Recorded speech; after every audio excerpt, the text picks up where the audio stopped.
Fait que, salut, moi c'est PA, Vincent même pas, mais vous avez le droit de m'aimer ou pas. Là. Je vais vous parler de Rust. Mon but c'est juste de vous montrer un peu c'est quoi, puis d'essayer de veiller votre esprit à aller explorer un peu c'est quoi Rust.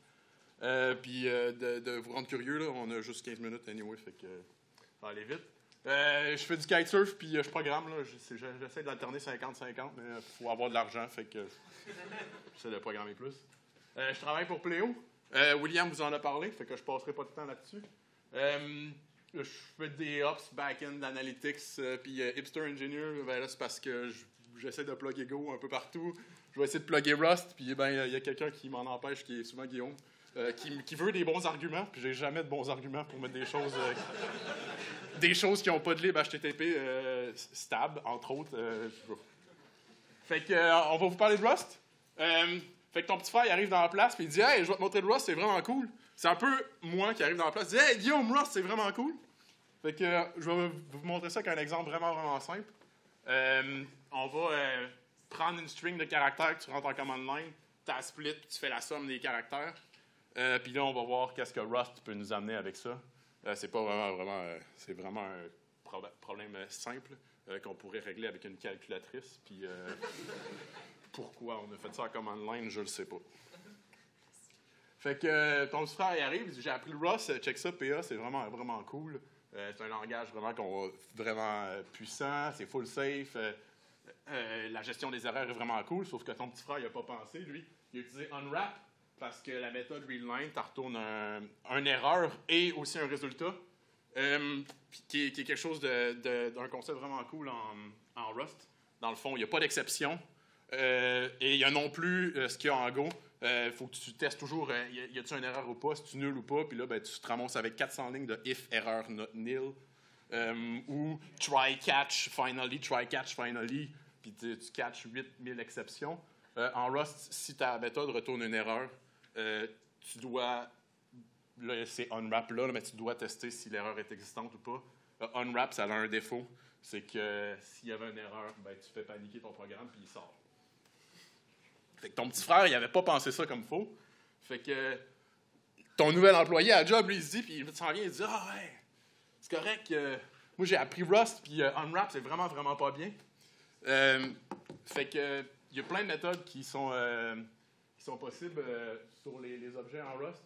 Donc, tu remplaces Unwrap, puis tu dis « Ben, je vais te retourner une erreur qui fait du bon sens, on va te dire expect readline. » Fait que...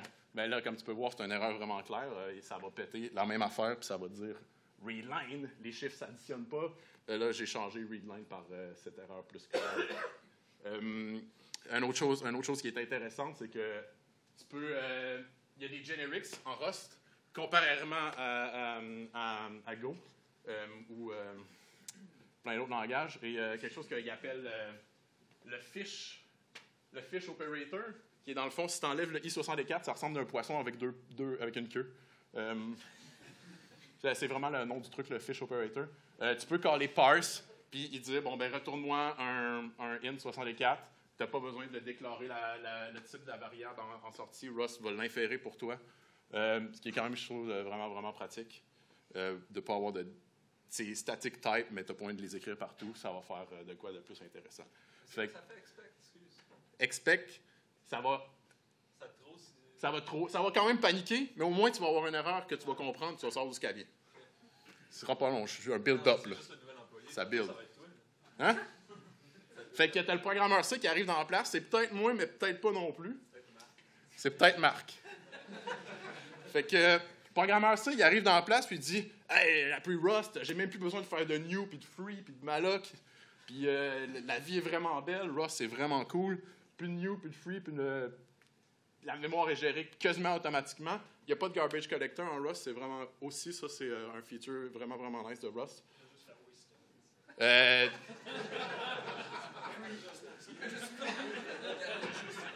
Dans le fond, en Rust, il y a un concept de ownership des variables. Quelqu'un est propriétaire de la variable, puis si ta fonction qui a le ownership de la variable sort, la variable elle va être libérée de la mémoire. Presque tout est sur le stack. Il y a le moyen d'être sur le heap aussi, puis il y a encore le concept d'ownership sur le heap. dans le fond, les variables elles sont gérées automatiquement. Mais le programmeur en C, lui, j'aime pas ça, moi, j'aime ça, gérer ma mémoire à main, puis tout faire à main. Fait que il casse des pointeurs de façon un peu aléatoire en unsigned init. Après ça, il recasse ça en char. Là, il stocke ça dans ta somme. Fait que là, tout est beau. Il a converti ses types automatiquement, ses chiffres en castant. Fait que ça marche. Tu peux convertir des chiffres en castant en C. Marc a tout compris. Et il a fait sa somme des caractères. Il y a toujours le problème que ça va paniquer. Puis Gengis Khan il a dit en 1210 que Rust c'est puissant, mais tire-toi donc pas dans le pied. L'avantage d'utiliser l'opérateur unsafe, dans le fond, un bloc unsafe en Rust, c'est de faire des bindings avec des libs en C. Souvent, les libs en C sont vraiment, vraiment matures. Tu utilises unsafe, tu fais ton binding, puis dans ton vrai code en Rust, qui est pas le binding, lui, tu n'utiliseras pas unsafe, fait que tu vas être quand même assez libre de faire du code qui va gérer la mémoire de façon plus automatique. Fait que le programmeur senior, lui, il arrive. Lui, il s'est dit, moi, j'ai appris à faire de la gestion d'erreurs comme du monde. Fait que tu peux avoir des enums qui font du sens. Si tu oublies des cas dans tes enums, tu fais un switch case sur un enum, tu oublies des cas, le compilateur va le péter ça, et il va te dire qu'est-ce que tu as oublié, quelle façon tu l'as oublié. Tu peux aussi stocker des valeurs dans tes enums. Fait que là, tu stockes le parse int erreur ou le type d'erreur que c'est. Puis là, ben, un autre concept que Rust amène, c'est des traits qui ne sont pas des interfaces, mais qui sont un peu comme des interfaces. C'est plus un behavior, un comportement que tu ajoutes à une structure de données. Donc, c'est assez clair. C'est un peu comme en Python, tu passes une variable que tu vas appeler self, qui est le premier argument de ta méthode. Mais c'est clair, Rust met ça clair que ce n'est pas une classe avec un comportement que tu mets, c'est vraiment un comportement à côté que tu ajoutes à ta structure de données. Display, ben, c'est pour aider à afficher une plus belle erreur. C'est un trait que Rust fournit, tu peux faire println direct ton erreur, dans ce cas-ci, ton type, et tu vas avoir un bel output. Fait que invalid digit, qui est déjà beaucoup plus clair que panic, puis d'avoir une stack trace, puis d'avoir débogué toute ton affaire. C'est quand même, ça aurait pu être plus clair, mais déjà on a quelque chose de mieux. De toute façon, on fait juste additionner les chiffres que notre calculatrice aurait pu faire. Fait que le programmeur fonctionnel, lui, il arrive dans la place, il dit « Hey, j'ai appris le Rust, tu devrais checker ça, c'est vraiment cool. Check ça, j'ai fait la même affaire, tout en une ligne. » Fait que je pogne stdin, ça fait commencer. Je lock stdin, je lis toutes les lignes, next, unwrap. Fait que si avoir paniqué, le programmeur fonctionnel, lui, s'en fout des erreurs. Et en Rust, il y a vraiment il y a plein de méthodes, des additionnels, des libérés vraiment cool pour faire du traitement plus fonctionnel. Map, tu peux réducer, tu peux faire des additions.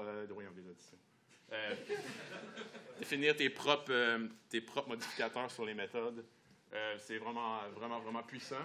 Puis le type que tu as à la fin, souvent, il va être automatiquement détecté. Dans ce cas-ci, il faut définir le type parce que somme, tu peux faire une somme de int ou de unsigned int ou de plusieurs types différents. Donc, la fonction somme est définie, c'est une fonction générique qui est définie sur plusieurs types. Donc, le compilateur va détecter automatiquement quel type de retour tu veux, puis il va s'organiser pour appeler la bonne méthode somme.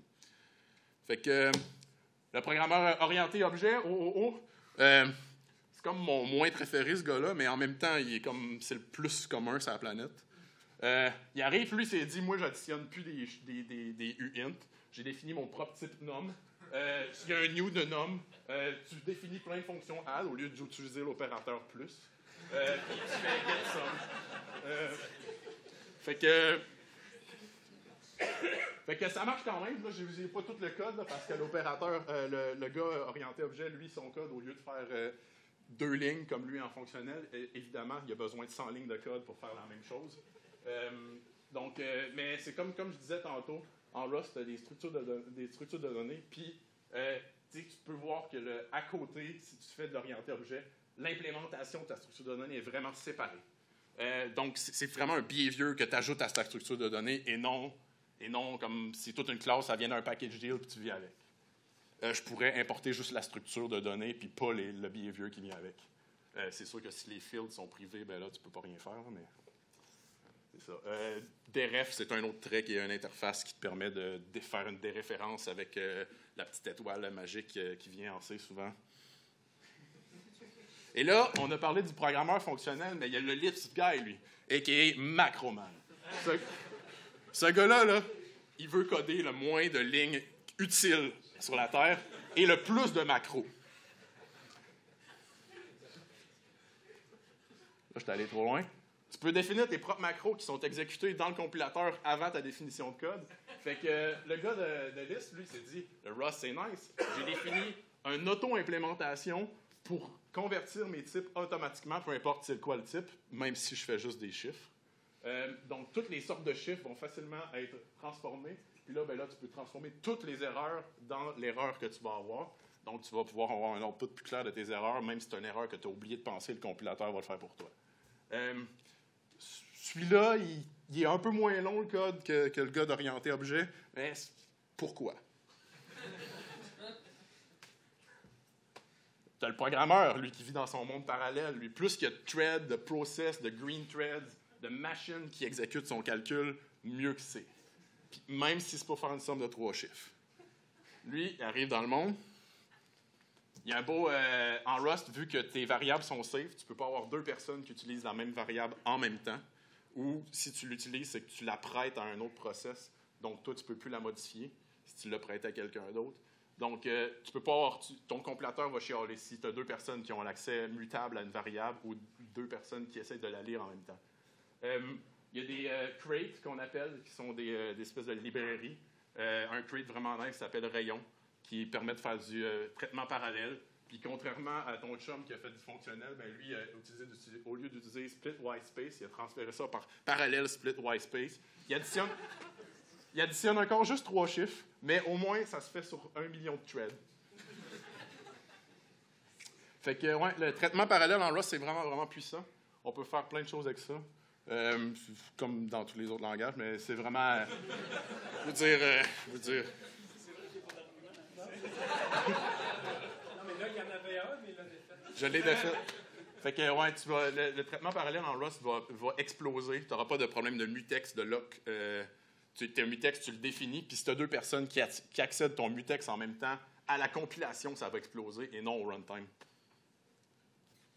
Fait que tu as le gars qui a du bon sens, finalement. C'est sûrement pas moi. Moi, c'est en Java. Ouais.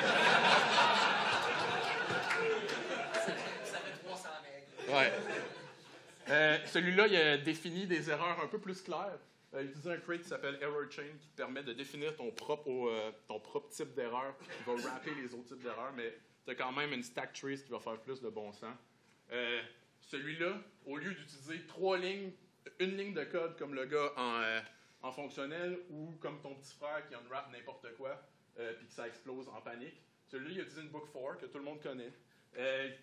Il utilise quand même split whitespace qui retourne un itérateur, mais tu peux faire un for sur un itérateur comme en C# et non comme en Java. Il utilise plusieurs lignes, c'est un code quand même plus clair. Puis ben là, comme que son main retourne un résultat, qui est ce que je disais tantôt, la fonction qui soit le type qui est une erreur ou ton résultat correct, doit retourner un résultat de rien. Qui est un peu bizarre en Rust. Si ta fonction retourne un résultat, tu peux retourner un résultat du type qu'on appelle unit, qui est rien. Mais ça fait quelque chose de vraiment, vraiment clair. Rust, c'est vraiment cool. Il y a un écosystème un peu à la NPM, Yarn, des langages modernes qui ont un package manager, des outils qui viennent avec. Donc, il s'appelle Cargo en Rust. Tu startes ton projet Cargo Init, Cargo Build, Cargo Run, Cargo Test. Un langage moderne comme Go n'a pas ça. Ou en tout cas, on en a un qui fait la moitié. Là, il s'améliore, je veux dire. Mais Java en a pas, par exemple. Ah oui, mais il va.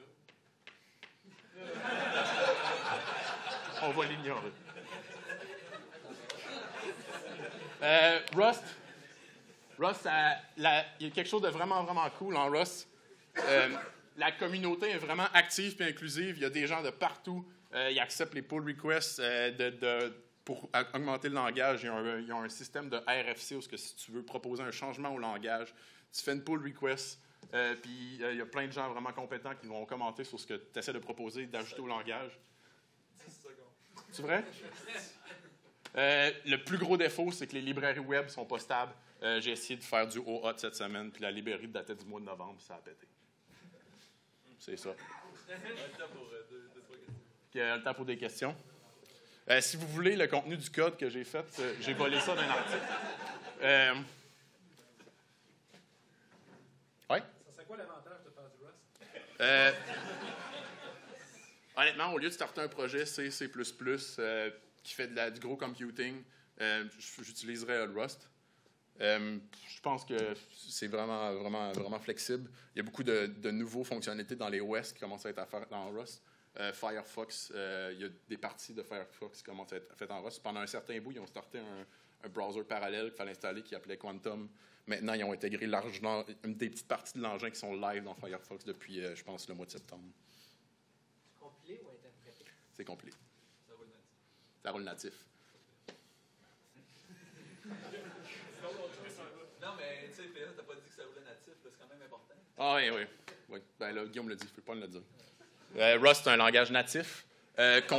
Non, mais contrairement à Go, qui est natif, mais Go vient avec un runtime, Rust ne vient pas avec un runtime. C'est tout directement dans ton code. Il y a pas, Go, le runtime sert beaucoup aux threads puis aux garbage collectors, ce qu'il n'y a pas dans Rust. Rust utilise les vrais threads de l'OS. Et le garbage collector, il n'y en a pas. Il y avait une question dans le fond?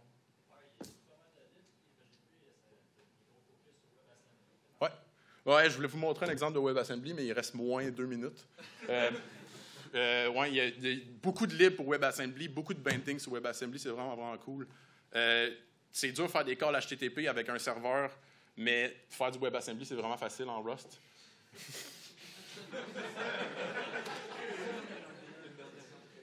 Une dernière question? C'est le temps de la surprise, je pense. Ouais, André? Ben, il y a des generics, fait que déjà là, il est plus partant que Go. Non, je ne l'ai pas convaincu encore. Merci